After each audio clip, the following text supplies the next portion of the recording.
Tomorrow's Aoifes' 6th birthday and she's asked for an LOL chocolate cake.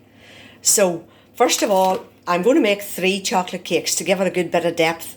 So I have taken 3 8-inch sandwich tins.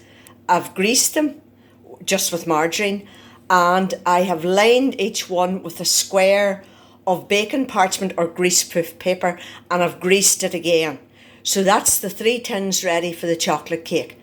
And then I've got my trusty old mixer with the whisk all ready to go. So the ingredients that I've used the soft baking margarine as usual for cakes. I've used self-raising flour. I've added some baking powder to it. I've used cocoa powder, obviously for the chocolate flavouring.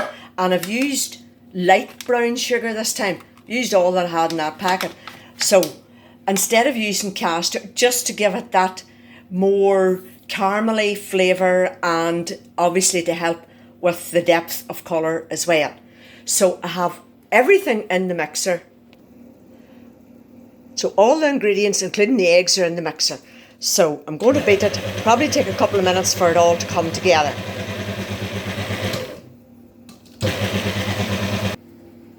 So that's the mixture ready to go into the baking tins. So I've taken the whisk off and you can sort of go down to the bottom of the bowl just using the whisk and it bring all the last bits of the mixture together.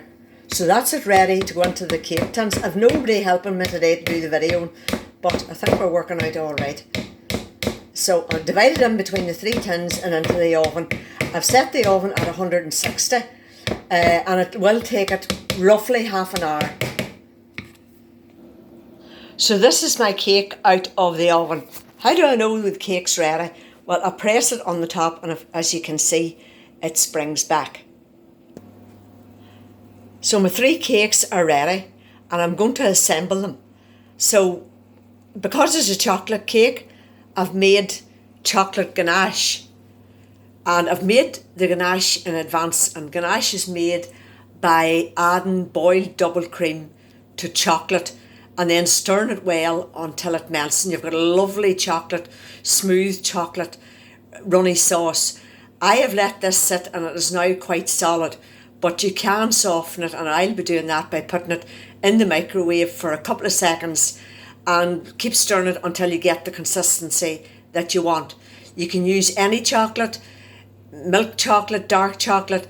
This one, because it's Aoifes' birthday and I want something special, I've used Galaxy and it's absolutely gorgeous. Then I've also made some buttercream and I've made it using butter and icing sugar with vanilla essence and some whole milk. And how I've made that, I beat the butter up well, softened butter, beat it really well till it's about nice and white, and then gradually add half the icing sugar. You need to be careful, keep your mixer low or it'll skate all over the place. Beat it really, really well again. Add the second half slowly of the icing sugar and beat it really well again.